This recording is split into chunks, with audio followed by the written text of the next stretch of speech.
Le chapitre 1. La mère et ses deux fils arrivant de la grande vie dans la petite vie.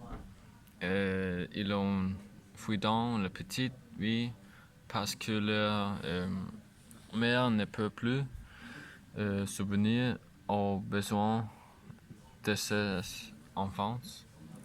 La grande ville est aussi souvent bombardée, alors il n'est pas prudent pour elle d'être plus. La mère a sa propre mère qui vit dans la petite vie. Les voilà, ils arrivent chez la grand-mère et celle-ci demande à ses filles d'entendre de her. La mère entre et parle à grand-mère. Grand-mère est intelligente.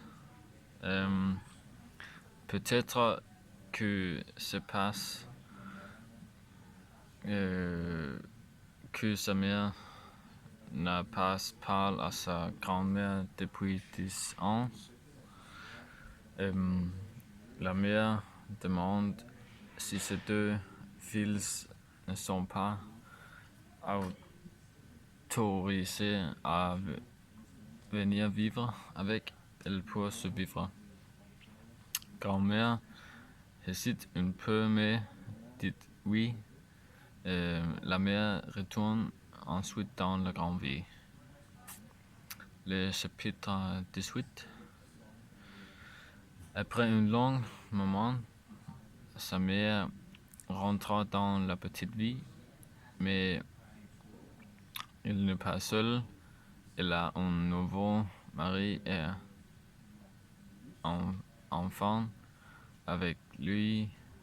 Elle est venue chercher ses filles.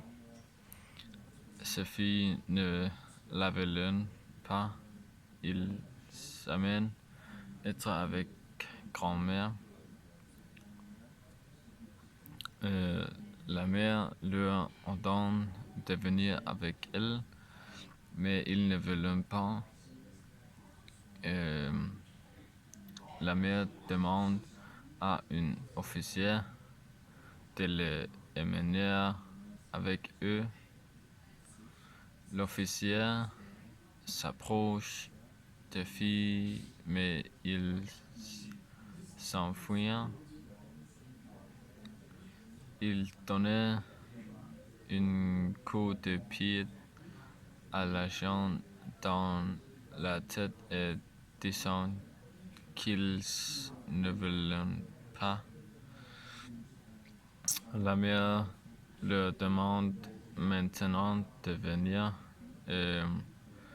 mais ensuite sortait la grand-mère de la maison. Grand-mère dit qu'elle a besoin de la vieille et ne peut pas faire elle-même. L'agent abandonne et retourne à la voiture. L'agent essaie de prendre la mère, mais elle ne veut pas. Tout à coup, ils entendent une énorme détonation. Une bombe a éclaté et fait un grand trou. La mère et le bébé sont morts. L'agent s'en va dans sa voiture.